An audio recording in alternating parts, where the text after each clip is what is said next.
ఈరోజే వైకుంఠ ద్వాదశి, పైగా శనివారంతో కలిసి వచ్చింది.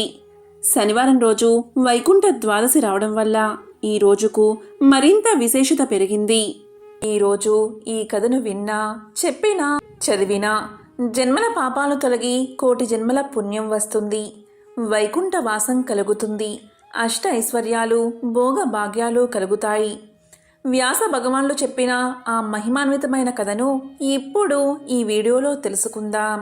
పూర్వకాలంలో పురంధరుడు అని ఒక సోమయాజి ఉండేవాడు. ఆయన త్రికాల సంధ్యావందనం చేసేవాడు. దొరికింది తినడం తప్ప వేరొకటి తెలియని మహాభక్తుడు అతను. అటువంటి భక్తుడికి చాలా కాలం సంతానం కలగలేదు. పురంధరుడు భగవంతుణ్ణి చాలా కాలం ప్రార్థించగా వయసు బాగా పెరిగాక ఒక కుమారుడు పుట్టాడు. ఇక సంతోషంతో పురంధరుడు శ్రీవారే మా ఇంటికి వచ్చారు అనుకుని ఆ బాలుడికి మాధవుడు అని నామకరణం చేశాడు. ఆ పిల్లవాడు తండ్రి చేసుకున్న పుణ్యం వల్ల అన్ని వేదాలను, శాస్త్రాలను, పురాణాలను సులభంగా నేర్చుకున్నాడు. చాలా జాగ్రత్తగా జీవితాన్ని పరమ పవిత్రంగా గడుపుతున్నాడు. అటువంటి పుణ్యాత్ముడికి కలి ప్రభావం వల్ల ఒక విచిత్రమైన కోరిక కలిగింది. పట్టపగలు మహాపతివ్రత అయిన భార్య ఉంది. సూర్యుడు ప్రకాశిస్తూ ఉండగా మిట్ట మధ్యాహ్నం అతను భార్యా సంగమాన్ని కోరుకున్నాడు. మాధవుడు తన భార్య దగ్గరకు వెళ్ళి, నీతో సంగమించాలనే కోరిక నాకు ఎక్కువగా ఉంది అని అడిగాడు. దానికి ఆమె ఇలా పలుకుతుంది, స్వామి, సూర్యుడు ప్రకాశిస్తూ ఉండగా మనిషి జన్మ ఎత్తి యజ్ఞోపవీతం వేసుకుని సంధ్యావందనం చేస్తూ ఇంట్లో తల్లిదండ్రులు ఉన్నారన్న జ్ఞానం లేకుండా మిట్ట మధ్యాహ్నం వేళ భార్యా సంగమం కోరుతున్నావా? ఇది చాలా పొరపాటు, మహాపాపం. సూర్యుడు అస్తమించాక చీకటి పడితే కాని భార్యా సంగమం చేయకూడదు. కాబట్టి ఓపికగా ఉండండి అని పలికింది. కలిపురుషుడు ఇంతటి మహానుభావుణ్ణి కూడా భ్రష్టు పట్టించాడు. కాబట్టే ఇలా జరుగుతుంది. అప్పుడు భర్త ఇలా పలికాడు, నాకు తీవ్రమైన కోరిక పుట్టింది. దాన్ని ఓర్చుకోవడం నాకు సాధ్యం కాదు అన్నాడు. దానికి భార్య ఇలా పలికింది, నీవు ఈ పాపానికి ఒడిగట్టకు. ఇంట్లో అత్తామామలు ఉన్నారు, అగ్నిహోత్రం ఉంది, దేవతార్చన సంపుటి ఉంది. ఇంతకుముందు ఎప్పుడూ నేను ఇటువంటి కోరిక వినలేదు. కనీసం ఈ పాపాన్ని నీవు చేసేలోపు నేను ఇంటి నుండి బయటకు వెళ్ళిపోతాను. నీళ్లు తేవడం అనే కారణం అత్తా మామలకు చెప్పి నేను నదీ తీరానికి వెళ్తాను. నీవు నదీ తీరానికి రా అని పలికింది భార్య. ఇక భార్య వెనకాలే భర్త వెళ్తూ ఉన్నాడు. నదీ తీరానికి బయలుదేరాడు. ఇక కలిపురుషుడి ప్రభావం వల్ల ఎంతో విచిత్రం జరిగింది. ఆయన తన భార్య వెంట వెళ్తూ ఉండగా భార్య నీళ్లు పట్టుకుని వెనక్కి తిరిగి వస్తూ ఉంది. అప్పుడు మాధవుడు ఇలా పలికాడు, నేను ధర్మ విచారణ చేశాను. నా మనసు తప్పుదోవ పట్టింది. నేను నదిలో స్నానం చేసి సంధ్యావందనం చేసుకుని వస్తాను. నీవు ఇంటికి వెళ్ళిపో అని భార్యతో చెప్పాడు. ఇక ఆమె భర్త మాటలు నమ్మి ఇంటికి వెళ్ళిపోయింది. ఇక భార్య వెళ్ళిపోయాక అక్కడే నల్లటి బొగ్గు వర్ణంలో ఉన్న ఒక యువతిని చూశాడు మాధవుడు. ఆమె పేరే కుంతల. ఆమె అప్పుడే గోవు మాంసం తిని కళ్ళు తాగుతుంది. ఆమెను చూసి అగ్నిహోత్రం వెలుగుతున్నట్లు వెలిగిపోతున్నాడు మాధవుడు. ఆమె దగ్గరకు చేరి ఇలా పలికాడు, నాకు నీతో సంగమించాలనే కోరికగా ఉంది అనగానే ఆమె ఇలా పలికింది, త్రికాల సంధ్యావందనం చేసే బ్రాహ్మణుడు నీవు.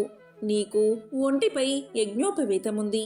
నీ తండ్రి పేరు నీ పేరు చెబితే ఈ ఊరంతా లేచి నిలబడుతుంది.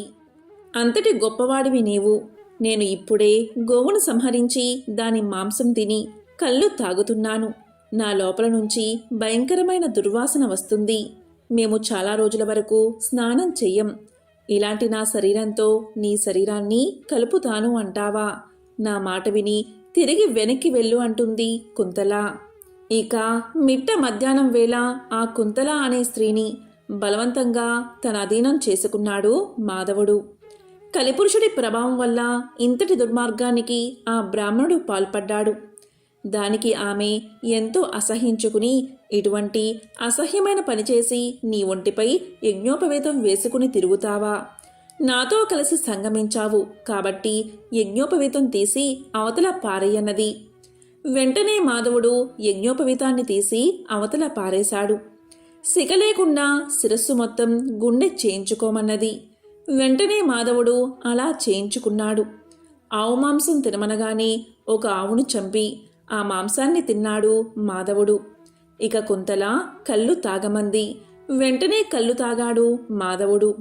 ఇక వెంటనే ఆ బ్రాహ్మణుడు ఇలా పలికాడు, ఓ కుంతల, నీవు తప్ప ఈ ప్రపంచంలో నాకు ఏదీ అక్కర్లేదు అన్నాడు.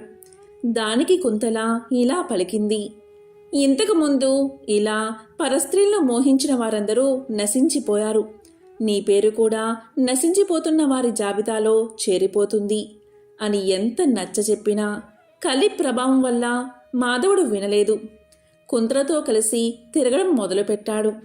నీకన్నా సౌందర్యవతి నాకు జీవితంలో ఎక్కడా దొరకదు అని చెప్పి ఆమెతోని జీవితాన్ని గడపసాగాడు.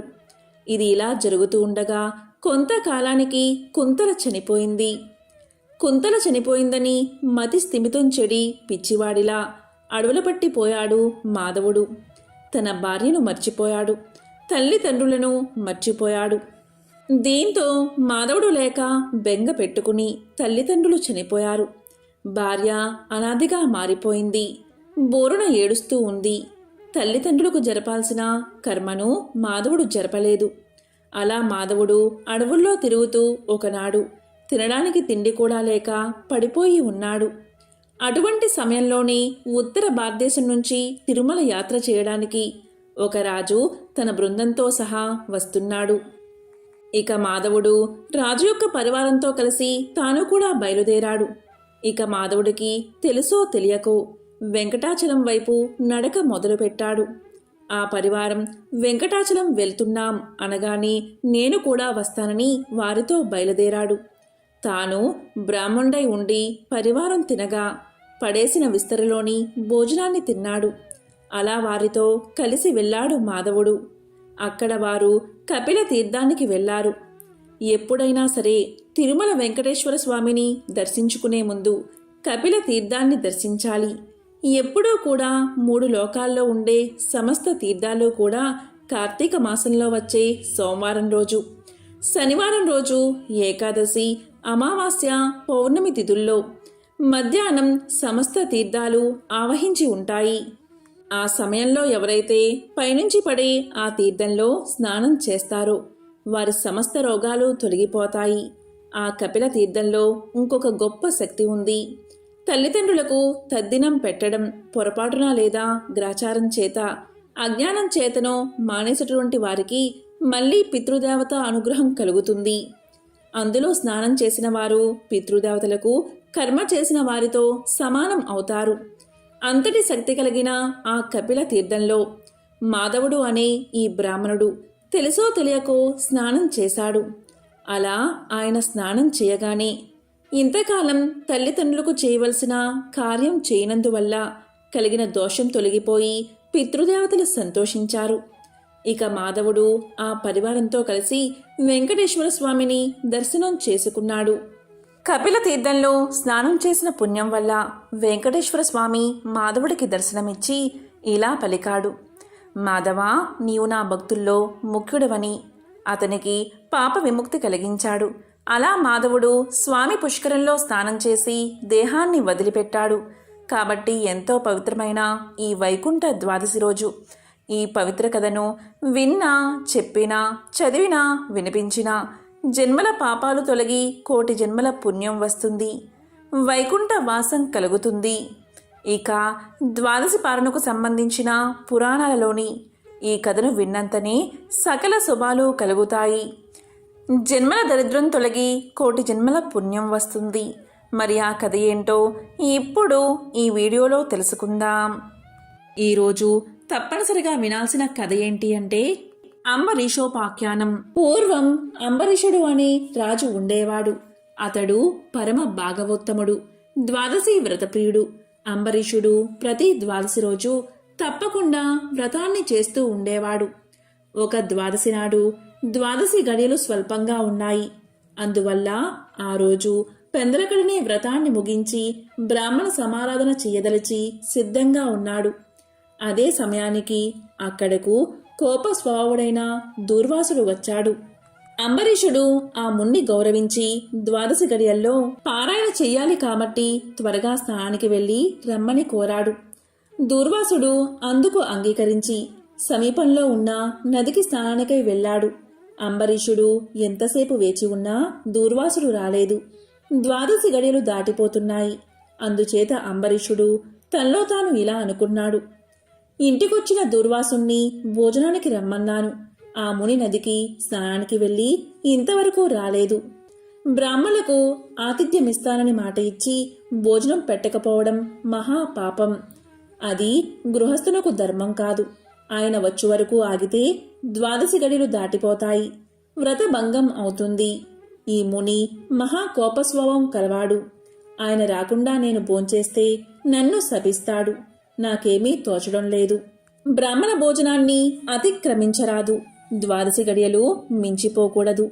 గడియలు దాటిపోయిన తర్వాత భోంచేస్తే హరిభక్తిని వదిలినవాడవుతాను. ఏకాదశి నాడు ఉన్న ఉపవాసం నిష్కలం అవుతుంది. ద్వాదశి విడిచి భోంచేస్తే భగవంతునకు భోజనం చేసిన దుర్వాసుడుకు కోపం వస్తుంది. అదీ కాక ఈ నియమాన్ని నేను అతిక్రమిస్తే వెనుకటి జన్మయందు చేసిన పుణ్యం నశిస్తుంది. దానికి ప్రాయచిత్తం లేదు అని ఆలోచించి బ్రాహ్మణ శాపానికి భయం లేదు. ఆ భయాన్ని శ్రీ మహావిష్ణువే పోగొట్టగలడు. కాబట్టి నేను ద్వాదశి గడియల్లో భోజనం చేయడమే ఉత్తమం. అయినా పెద్దలతో ఆలోచించడం మంచిది అని సర్వజ్ఞులైన కొందరు పండితుల్ని పిలిచి వారితో ఇలా పలికాడు. ఓ పండిత శ్రేష్ఠులారా, నిన్నటి దినమున ఏకాదశి అవడం వల్ల నేను కటిక ఉపవాసం ఉన్నాను. ఈరోజు స్వల్పంగా మాత్రమే ద్వాదశి గడియలు ఉన్నాయి. ద్వాదశి గడియల్లోనే భోజనం చేయాలి.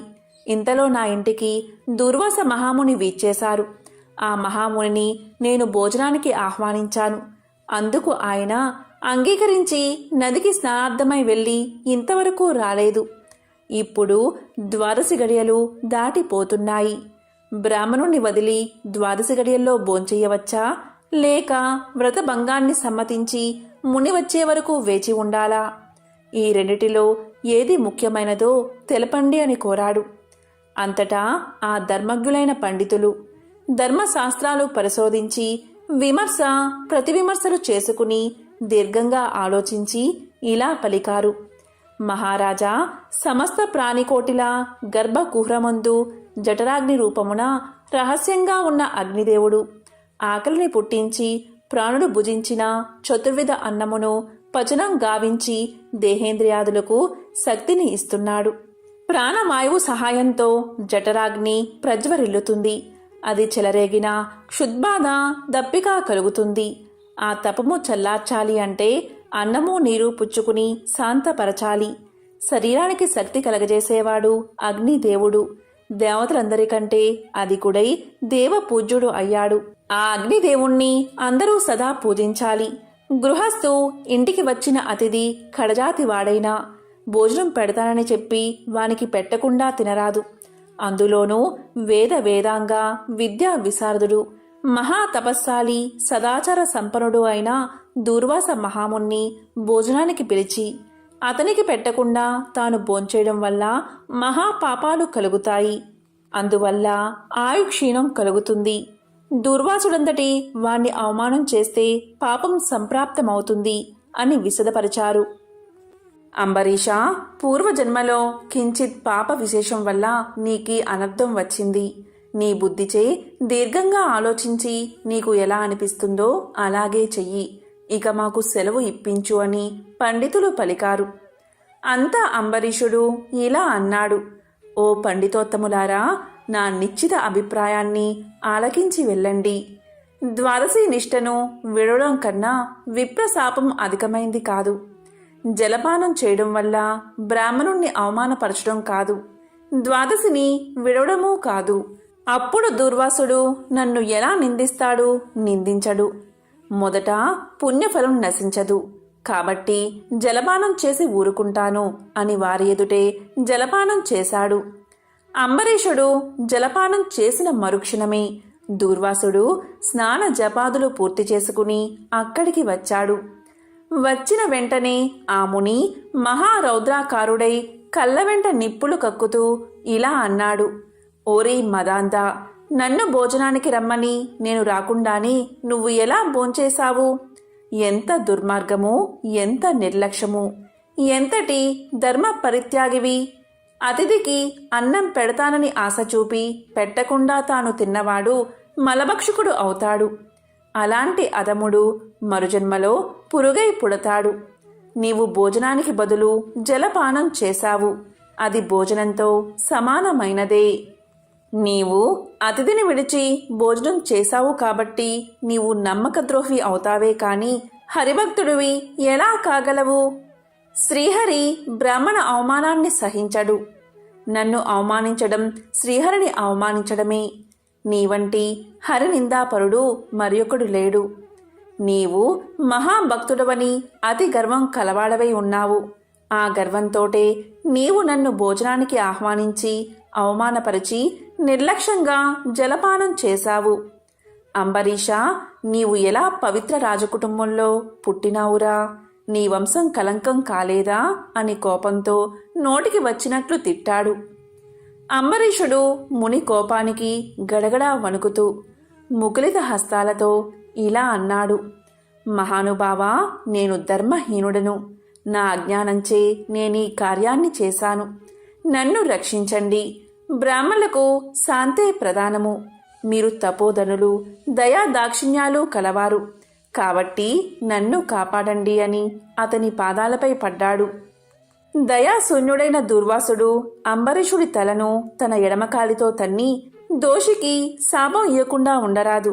నీవు మొదటి జన్మలో చేపగాను, రెండవ జన్మలో తాబేలుగాను, మూడవ జన్మలో పందిగాను, నాలుగవ జన్మలో సింహంగాను, ఐదవ జన్మలో వామనుడిగాను, ఆరవ జన్మలో క్రూరుడువైన బ్రాహ్మణుడుగాను, ఏడవ జన్మలో మూఢుడువైన రాజుగాను, ఎనిమిదవ జన్మలో రాజ్యం కానీ సింహాసనం కానీ లేనట్టి రాజుగాను, తొమ్మిదవ జన్మలో పాషాండ మతస్థునిగాను, 10వ జన్మలో పాప బుద్ధి గల దయలేని బ్రాహ్మణుడుగాను పుట్టెదుగాక అని వెనుక ముందు ఆలోచించక శపించెను.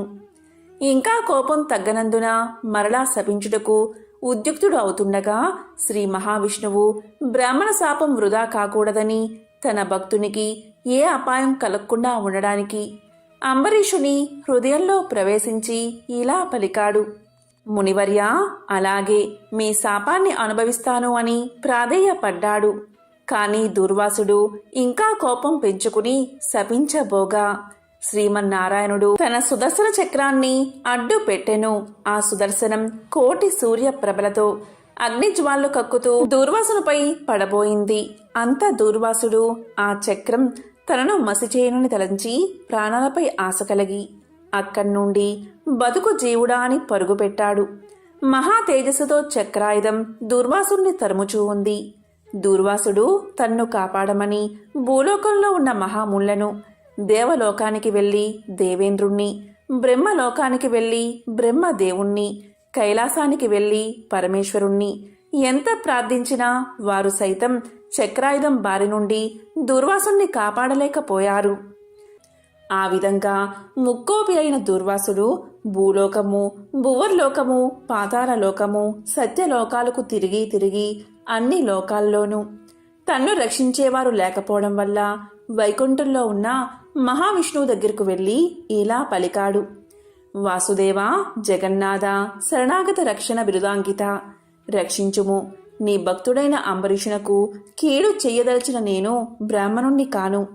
ముక్కోపినై మహా అపరాధం చేశాను. నీవు బ్రాహ్మణ ప్రియుడవు. బ్రాహ్మణుడైన భృగు మహర్షి నీ యురంపై తన్నినను సహించావు. ఆ కాలిగుర్తు నేటికిని నీ వక్షస్థలమందున్నది. ప్రశాంత మనస్కుడివై అతన్ని రక్షించినట్లే కోపంతో నీ భక్తునికి శాపమిచ్చినా నన్ను కూడా రక్షించుము.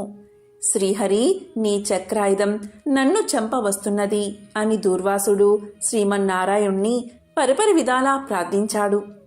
ఆ విధంగా దూర్వాసుడు అహంకారాన్ని వదిలి తనను ప్రార్థించడం చూసి శ్రీహరి చిరునవ్వు నవ్వి దూర్వాస, నీ మాటలు యథార్థాలు. నీ వంటి తపోధనులు నాకు అత్యంత ప్రియులు. నీవు బ్రాహ్మణ రూపమున పుట్టిన రుద్రుడవు. నిన్ను చూసిన వారు 3 లోకాలయందు భయపడకుండా ఉంటారా? నేను త్రికరములచే బ్రాహ్మణులకు మాత్రం ఎట్టి హింస కలిగించను. ప్రతి యుగమందున గో, దేవ, బ్రాహ్మణ, సాధు జనులకు సంభవించే ఆపదలను పోగొట్టడానికి ఆయా పరిస్థితులకు తగిన రూపాలు ధరించి దుష్ట శిక్షణ, శిష్ట రక్షణ చేస్తాను. నీవు అకారణంగా అంబరీషుణ్ణి శపించావు. నేను శత్రువుకైనను మనోవాక్కాయాలందు కూడా కీడు తలపెట్టను. ఈ ప్రపంచమందు కల ప్రాణి సమూహము నా రూపంగానే చూస్తాను. అంబరీషుడు ధర్మయుక్తంగా ప్రజాపాలన చేస్తూ ఉన్నాడు. కాని అటువంటి నా భక్తుణ్ణి నీవు అనేక విధాలా దూషించావు. నీ ఎడమ పాదంతో తన్నావు. అతని ఇంటికి నీవు అతిథివై వచ్చి కూడా నేను వేలకు రాని ఎడలా 12 గడియలు దాటకుండా భుజించమని అంబరీషుడుకు చెప్పలేకపోయావు. అతడు వ్రతభంగానికి భయపడి నీ రాకకై చూసి జలపానం మాత్రమే చేశాడు. అంతకంటే అతడు అపరాధం ఏమి చేశాడు? చాతుర్వర్ణాల వారికి భోజన నిషిద్ధ దినాలయందు కూడా జలపానం దాహ శాంతికి పవిత్రతకు చెయ్యదగిందే కదా. జలపానం చేసినంత మాత్రమున నా భక్తుణ్ణి దూషించి శపించావు.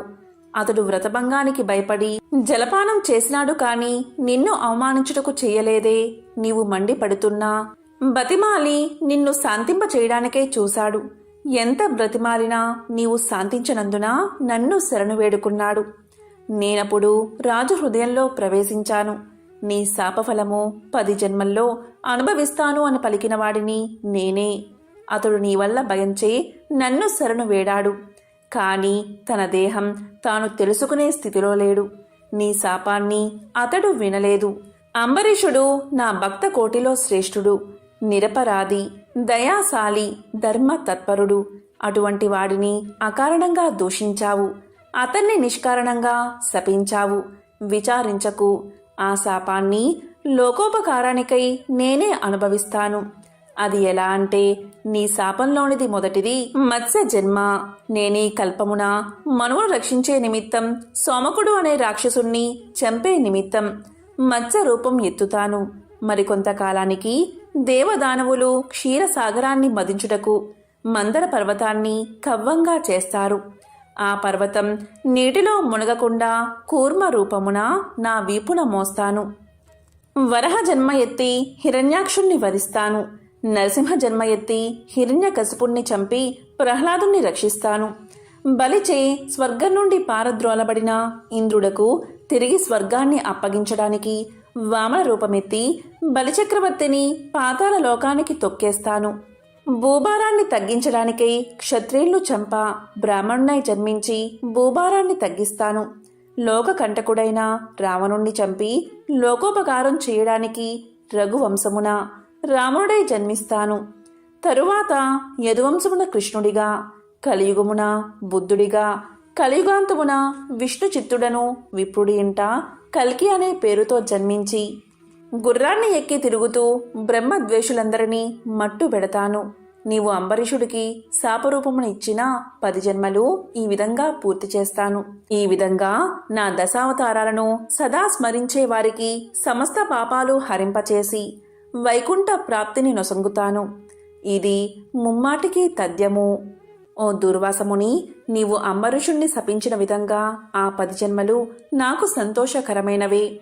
నేను అవతారాలు ఎత్తడం కష్టం కాదు. నీవు తపస్సాలివి. నీ మాటలకు విలువ ఇవ్వాలి. కాబట్టి అందుకే నేను అంగీకరించాను. బ్రాహ్మణుల మాట అసత్యమైతే వారికి గౌరవం ఉండదు. ఇటు భక్తులను కాపాడడం, అటు బ్రాహ్మణుల మాట తప్పకుండా ఉండడం నా కర్తవ్యం. నీవు అంబరీషుని ఇంట భోంచేయకుండా వచ్చినందుకు అతడు ఎంతో బాధపడి బ్రాహ్మణ పరివృతుడై ప్రాయోపవేశం మొనర్చాడు. ఆ కారణం వల్ల విష్ణు చక్రం నిన్ను బాధించాలి అనుకుంది. ప్రజారక్షణమే రాజధర్మం కాని ప్రజాపీడనం కాదు. ఒక బ్రాహ్మణుడు దుష్టుడైతే వాణ్ణి జ్ఞానులకు బ్రాహ్మణులే శిక్షించాలి. ఒక విప్రుడు పాపి అయితే మరొక విప్రుడే దండించాలి. ధనుర్బాణాలు ధరించి ముష్కరుడై యుద్ధానికి వచ్చిన బ్రాహ్మణుని తప్ప మరెవరిని ఎప్పుడూ దండించకూడదు. బ్రాహ్మణ యువకుడిని దండించుట కంటే పాతకం లేదు. విప్రుణ్ణి హింసించువాడు, హింసింప చేసేవాడు బ్రాహ్మణ హంతకులని న్యాయశాస్త్రాలు ఘోషిస్తున్నాయి. బ్రాహ్మణుణ్ణి సిగబట్టి లాగినవాడు, కాలితో తన్నినవాడు, విప్ర ద్రవ్యాన్ని హరించేవాడు, బ్రాహ్మణుణ్ణి గ్రామం నుండి తరిమినవాడు, విప్ర పరిత్యాగం చేసినవాడు బ్రహ్మహంతకులే అవుతారు. కాబట్టి ఓ దుర్వాస మహర్షి, అంబరీషుడు నీ గురించి తపస్సాలియు విప్రోత్తమును అయిన దుర్వాసుడు నా మూలాన ప్రాణ సంకటం పొందుతున్నాడు. అయ్యో, నేను బ్రాహ్మణ హంతకుడిని అయ్యానే అని పరితాపం పొందుతున్నాడు. కాబట్టి నీవు వేగమే అంబరీషుని దగ్గరకు వెళ్ళు, అందువల్ల మీ ఇద్దరికీ శాంతి కలుగుతుంది అని విష్ణువు దూర్వాసుడికి నచ్చచెప్పి అంబరీషుని వద్దకు పంపాడు. అలా దూర్వాసుడు శ్రీమన్నారాయణుడి దగ్గర సెలవు తీసుకుని తన్ను వెన్నంటి తరుముతున్న విష్ణు చక్రాన్ని చూసి భయపడుతూ తిరిగి మళ్లీ భూలోకానికి వచ్చి అంబరీషుని దగ్గరకు వెళ్ళి, అంబరీషా, ధర్మ పాలక, నా తప్పు క్షమించి నన్ను రక్షించు. నీకు నా పైగల అనురాగంతో ద్వాదశి పారాయణకు ఆహ్వానించావు. కానీ నిన్ను కష్టాల పాలు చేసి వ్రతభంగం చేయించి నీ పుణ్యఫలాన్ని నాశనం చెయ్యాలి అనుకున్నాను. కానీ నా దుర్బుద్ధి నన్నే వెంటాడి నా ప్రాణాలు తీయడానికి సిద్ధమైనది. నేను విష్ణువు దగ్గరకు వెళ్ళి ఆ విష్ణు చక్రం వల్ల ఆపద నుండి రక్షించమని ప్రార్థించాను. ఆ పురాణ పురుషుడు నాకు జ్ఞానోపదేశం చేసి నీ వద్దకు వెళ్ళమని చెప్పాడు. కాబట్టి నీవే నాకు శరణ్యము. నేను ఎంతటి తపస్సాలినైనను, ఎంత నిష్ఠ గలవాడైనను నీ నిష్కలంక భక్తి ముందు ఏవీ పనిచెయ్యలేదు. నన్నీ విపత్తు నుండి కాపాడు అని అనేక విధాలా ప్రార్థించగా అంబరీషుడు శ్రీమన్నారాయణుణ్ణి ధ్యానించి, ఓ సుదర్శన చక్రమా, నీకివే నా మనఃపూర్వక వందనాలు. ఈ దూర్వాస మహాముని తెలుసో తెలియకో తొందరపాటుగా ఈ కష్టాలు కొని తెచ్చుకున్నాడు. అయినా ఇతడు బ్రాహ్మణుడు కాబట్టి ఇతన్ని చంపకూడదు. ఒకవేళ నీ కర్తవ్యాన్ని నిర్వహించాలి అనుకుంటున్నావేమో, ముందు నన్ను చంపి తర్వాత దుర్వాసుణ్ణి చంపు. నీవు శ్రీమన్నారాయణుడి ఆయుధానివి. నేను ఆ శ్రీమన్నారాయణుడి భక్తుడను. నాకు ఆ శ్రీమన్నారాయణుడే ఇలవేల్పు, దైవము. నీవు శ్రీహరి చేతిలో నుండి అనేక యుద్ధాలలో అనేక మంది లోకకంటుకులను చంపితివి, కానీ శరణు కోరిన వారిని ఇంతవరకు చంపలేదు. అందువల్లే ఈ దుర్వాసుడు ముల్లోకాలు తిరిగినా ఇతన్ని వెంటాడుతూనే ఉన్నావు, కానీ చంపడం లేదు. దేవా, సురాసురాది భూతకోటి అన్నీయు ఒక్కటిగా ఏకమైనను నిన్నేమీ చెయ్యజాలవు. నీ శక్తికి ఏ విధమైన అడ్డూ లేదు. ఈ విషయం లోకమంతటికీ తెలుసును. అయినా మునిపుంగవునికి ఏ అపాయమూ కలగకుండా రక్షించమని ప్రార్థిస్తున్నాను. నీ యందు ఆ శ్రీమన్నారాయణుడి శక్తి ఈమెడి ఉన్నది. నిన్ను వేడుకుంటున్న నన్ను శరణు వేడిన ఈ దూర్వాసుని రక్షించుము అని అనేక విధాలా స్తుతించడం వల్ల అతి రౌద్రాకారంతో నిప్పులు గక్కుతున్న విష్ణు చక్రాయుధం అంబరీషుడి ప్రార్థనలకు శాంతించి, ఓ భక్తాగ్రేశ్వర అంబరీష, నీ భక్తిని పరీక్షించడానికే ఈ విధంగా చేశాను, కానీ వేరేలా కాదు.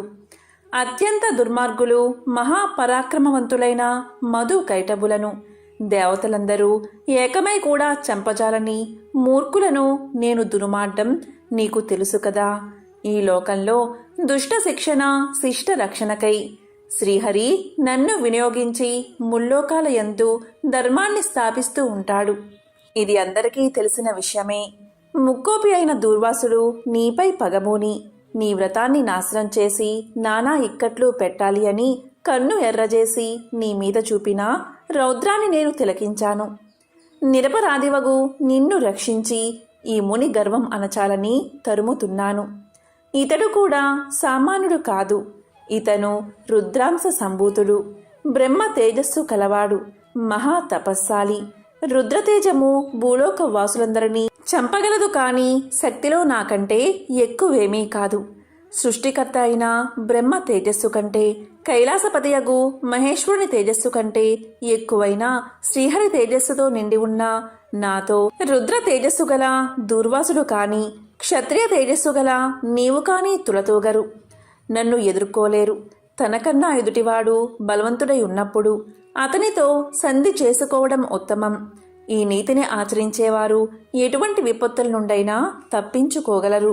ఇంతవరకు జరిగిందంతా విస్మరించి శరణార్థే వచ్చిన ఆ దూర్వాసుని గౌరవించి నీ ధర్మం నీవు నిర్వహించు అని చక్రాయుధం పలికింది.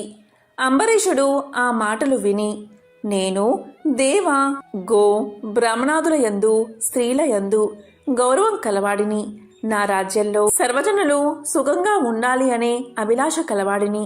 శరణు కోరిన ఈ దుర్వాసుని నన్ను కరుణించి రక్షించు.